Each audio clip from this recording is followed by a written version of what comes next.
Bonjour à tous. Alors, d'habitude, je commence mes vidéos en anglais. Et pour une fois, certains pourraient dire, je fais une vidéo en français, histoire d'en faire profiter la communauté francophone, bien évidemment. Pour vous présenter cette fois-ci un des aquariums qu'on n'a pas directement chez nous, mais néanmoins que j'ai eu le plaisir de pouvoir préparer et monter, assembler et faire. Et je vais vous montrer les quelques spécificités qui font que ce bac-là est plutôt sympa.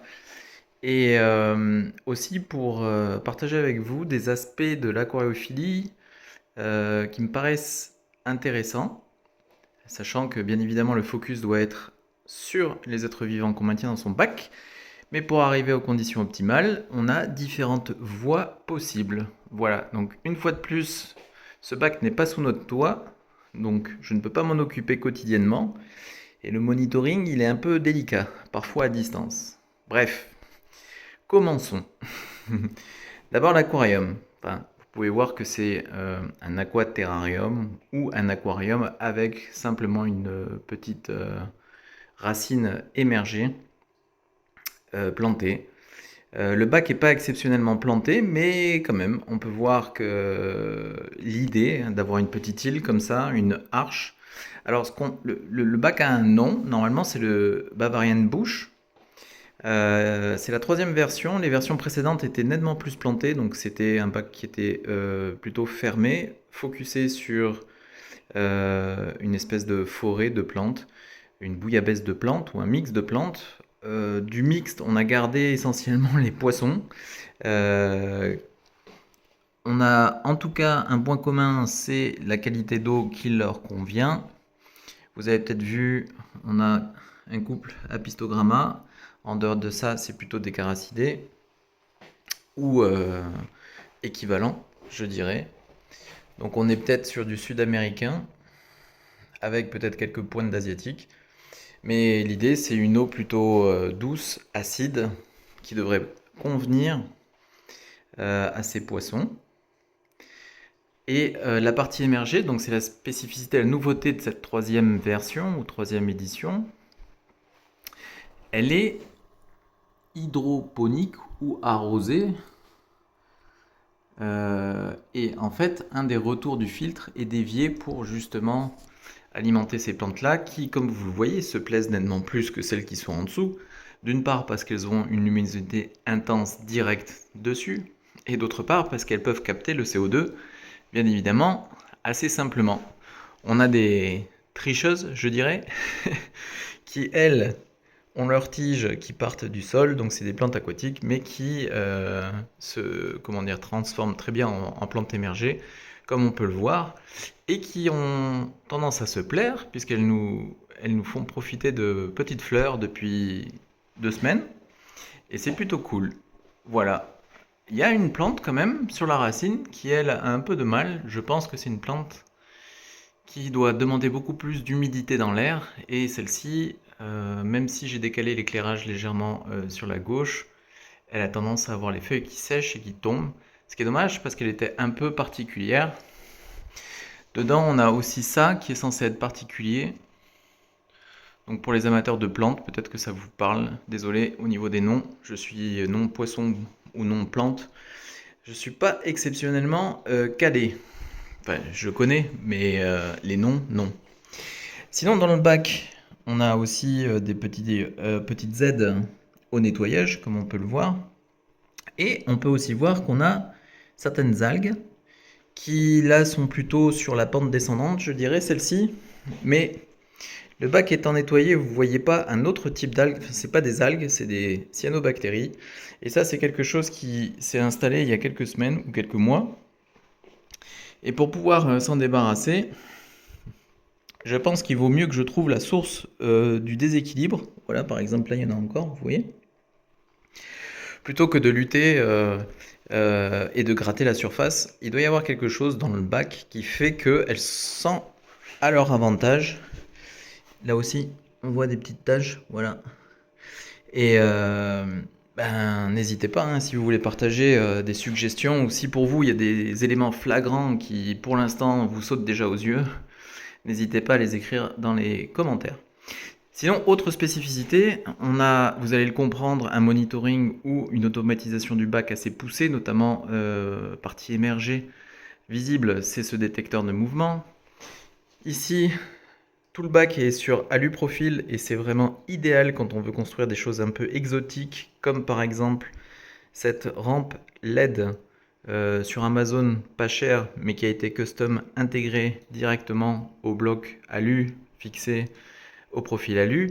Et en fait, ce détecteur de mouvement allume pour un temps donné cet éclairage qui a pour vocation uniquement de faire pop-up au niveau des couleurs des poissons. Et aussi là-bas, la petite machine à, comment ça s'appelle, brouillard, fog. Ça va me revenir peut-être. Et cette petite machine, alors, vient d'un magasin malheureusement fermé de Biotope Black Forest.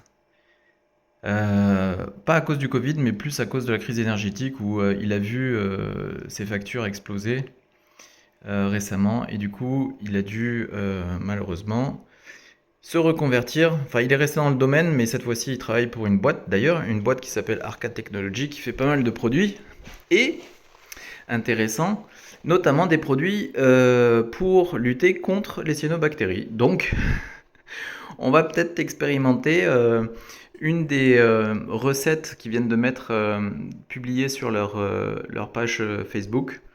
Avec eux, j'ai échangé là-dessus. Ils parlent de ratio phosphate-nitrate. By the way, si vous voulez vous poser la question, on est ici sur un pH à 6,85 précisément. Vous allez comprendre pourquoi je peux le savoir avec cette précision. Certains peuvent s'en douter déjà. On a un KH entre 2 et 3. C'est une eau préparée, pas par osmose, mais par résine absorbante, coupée avec de l'eau du robinet pour pouvoir avoir le KH souhaité entre 2 et 3. On a des nitrates qui doivent être à 5, phosphate à 0,25 de mémoire, fer absent. Alors ça c'est dommage, vous allez comprendre pourquoi, je m'attendais à avoir du fer, en fait il n'y en a pas. Donc c'est dommage, tant mieux pour les plantes, mais tant pis, parce que quelque part ça veut dire qu'il n'y en a pas assez. Bref, au niveau et la température, on s'en fiche, 25, un truc du genre. Ce n'est pas absolument essentiel. Donc, là où ça commence à être intéressant, en tout cas à mes yeux de bricoleur, pour ceux qui me connaissent, ils savent de quoi je parle. Tiens, par exemple, ici sur ce panel, vous voyez un bouton. Un des automatismes, c'est l'éclairage. Le même bouton permet de faire un autre automatisme qui est le remplissage automatique du bac. Et il y a encore une troisième fonction que j'ai oubliée. Je ne sais plus si c'est pas l'appareil pour faire de la buée là.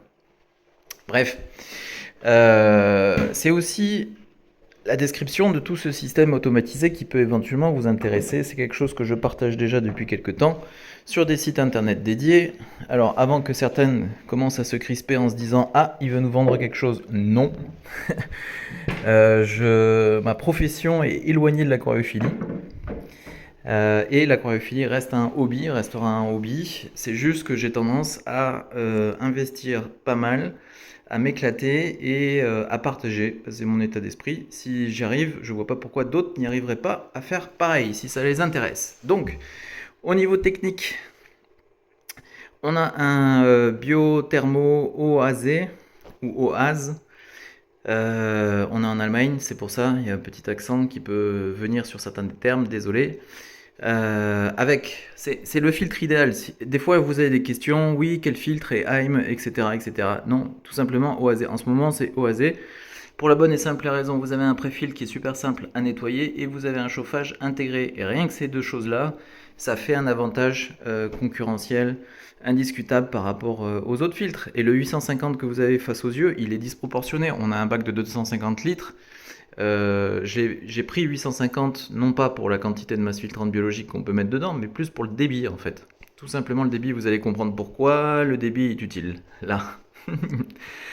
Donc ici on a la filtration mécanique biologique. On a du CO2 injecté monitoré sur pH. C'est pour ça 6,85, 6,7, vous voyez. je vous ai pas menti, injecter lentement. De toute façon, avec un KH entre 2 et 3, on n'a pas besoin d'injecter beaucoup de CO2, entre guillemets, pour atteindre ce pH-là. Ensuite, ça, je viens de le changer, en fait. C'est juste les adapteurs pour les éclairages. L'éclairage, si vous vous posez la question, c'est des LED spot haute intensité chinoises AliExpress récupérés pour tester il y a quelques années. Et plutôt que de laisser les adapteurs de qualité incertaine, en fait, j'ai changé par des adapteurs un peu plus robustes. What else? Alors, ouais, je peux commencer par la gauche. Ici, on a en fait le réservoir pour le système automatique de remplissage que je vous ai montré ici, qu'on peut activer manuellement, mais vous vous doutez bien que c'est une activation avec ce petit gadget ici, automatique, qui fait sens. Lorsque vous avez un bac plutôt tip-top ouvert, vous avez une évaporation sous nos latitudes qui est plutôt forte. Il faut donc compenser assez périodiquement et il faut un système automatique. Dans le commerce, vous pouvez y aller, il y a des solutions mais qui coûtent. Si vous voulez bricoler une petite pompe, un smart plug, un détecteur et un système automatique de domotique qui gère tout ça et qui se programme assez facilement, ben voilà, vous pouvez adapter pour l'aquarium. Ici, on a des pompes dosing custom.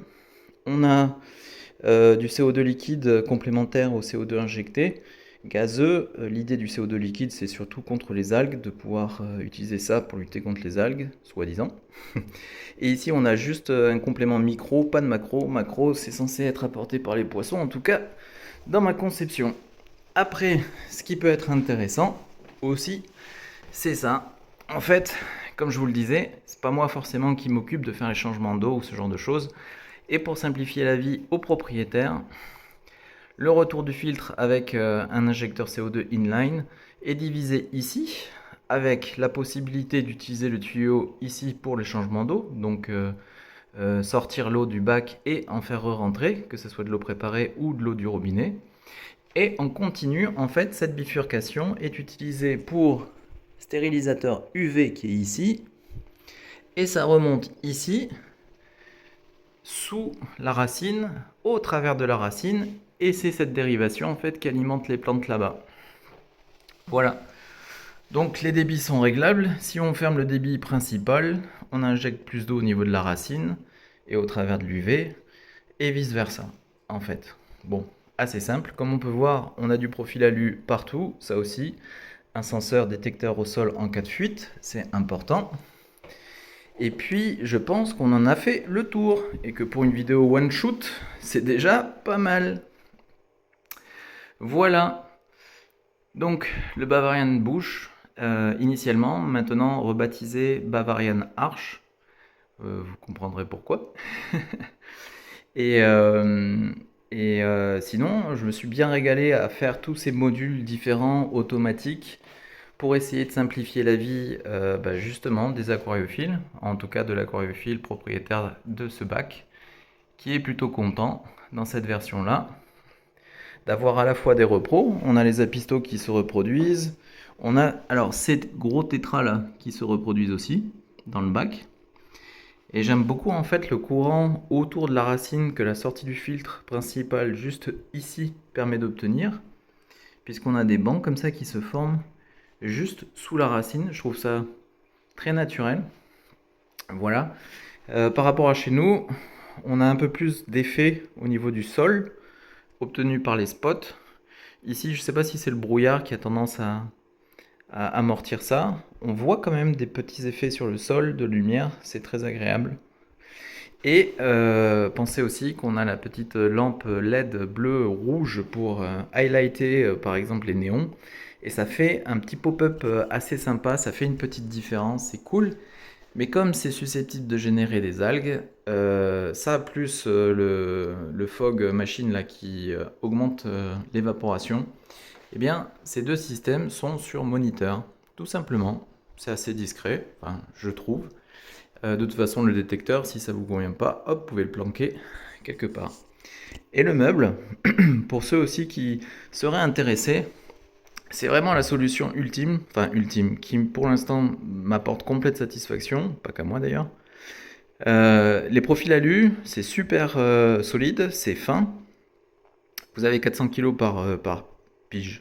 Pourquoi pige? Par pied, à peu près. Et surtout, c'est que les panneaux qui ne sont pas structurants, juste décoratifs, vous pouvez les préparer, en faire ce que vous voulez. Des panneaux bois, look béton, look acier complètement rouillé, par exemple.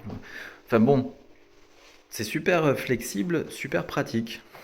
Donc voilà. Je vous mettrai dans les commentaires, enfin dans la description, un lien sur la page présentant les différentes versions si ça vous intéresse pour voir l'évolution du bac. Et puis en général, je partage aussi pas mal d'infos comme le prix ou ce genre de choses.